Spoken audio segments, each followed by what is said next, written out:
Hello and welcome.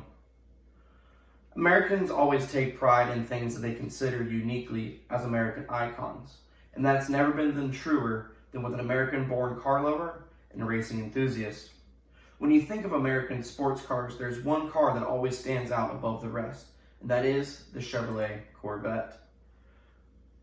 In the 65 plus years that the Corvette existed, it has seen many evolutions and advancements in technology, but none are quite as radical as the new C8 Corvette. The Corvette has always represented the peak of American automotive technology and helped showcase that American-built cars can compete on the international level, both on the racetrack and in the dealerships.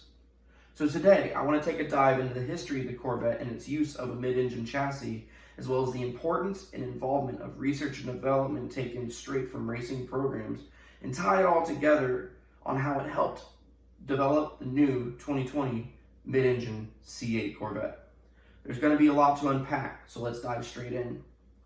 Since the inception of the original Corvette in 1953, the team engineers, led by Zora Arkus Duntov, knew that a mid-engine chassis would be the route that the Corvette would need to take in order to keep up with international competition. The car was an open-wheel design and had an open cockpit, more like an F1 car of the era rather than a street car. It did have a small block V8, but it focused on lightness and handling abilities rather than just straight power. Shortly thereafter, in 1963, the Serve 2 was introduced, with hopes of going to Le Mans. It was Chevrolet's answer to the newly released Ford GT, which also was released earlier that same year. It featured a small block V8, much like the Serve 1, but it had a unique all-wheel drive system underneath of it. Sadly, that car never made it into production. The 1970s saw the introduction of the Aerovette concepts. It was slotted for production in 1979 and approved for production in 1980 as the next generation C4 Corvette of the time. But when Zora Duntov, as well as many other key engineers and designers, retired in that time frame, GM got nervous and the project was scrapped. 1989 saw the introduction of the Serve 3 Corvette, which represented the booming economy of the 1990s. It focused on new age technologies with the advancement of computers, as well as a new design language that carried GM well into the future and into the next millennium. So after all the technology and economic boom in the 1990s, the idea of a mid-engine Corvette as a production car kind of went into the hibernation. Sort of. General Motors continued to experiment with the mid-engine layout and the Corvette name through racing rather than production cars. 1985 saw the introduction of the first GM-produced Daytona prototype called the Corvette GTP. The car featured a Lola chassis and aerodynamic bodywork that resembled the C4 Corvette of the time, but ironically had a V6 engine rather than a V8. The car was competitive, but it ran into many mechanical issues and typically broke down.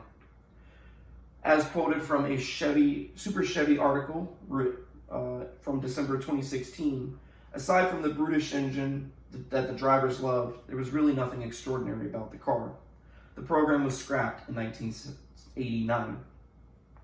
In 2012, Chevrolet introduced another mid-engine Corvette Daytona prototype based off the current production C6 Corvette.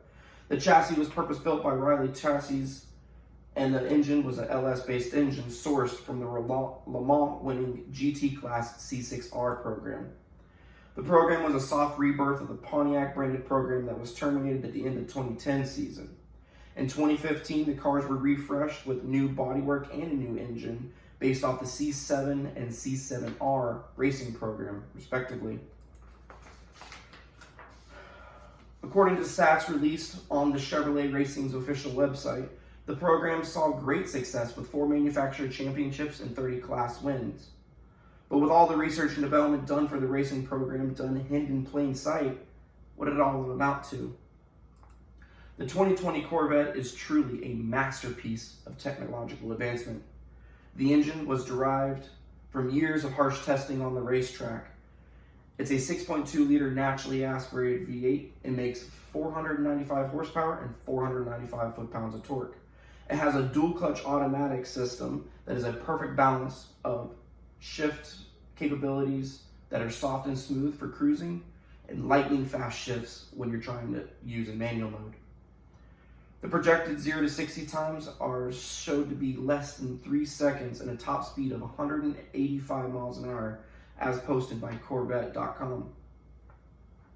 Aerodynamic elements were also pulled from many years of racing development from the prototype programs as well as the C6R and C7R. The best part about this plethora of research and development put into this car is the fact that they are able to start the car at $60,000. When you take into account a fully loaded car with the highest trim package you can get, you're going to be looking at about $90,000. But then when you look at the competition, you're looking at the Acura NSX, Ferrari, Lamborghini, Audi, companies like that. And $90,000 becomes a pretty good bargain when its competition is almost $200,000. So with all the development, the years of testing, and the astronomical value, why wouldn't you buy American? The Corvette has a pedigree and has carried itself as the quintessential American sports car for many years that has allowed it to evolve and change throughout the 6.5 decades that it has existed. It is considered the pinnacle of American automotive technology, and the 2020 Corvette is only the final or most current chapter of the story. It comes from ideas established by the original designers and engineers, taking the ideas of a mid-engine chassis and making it a reality. The new Corvette integrates decades of research and development, pulling from all forms of racing,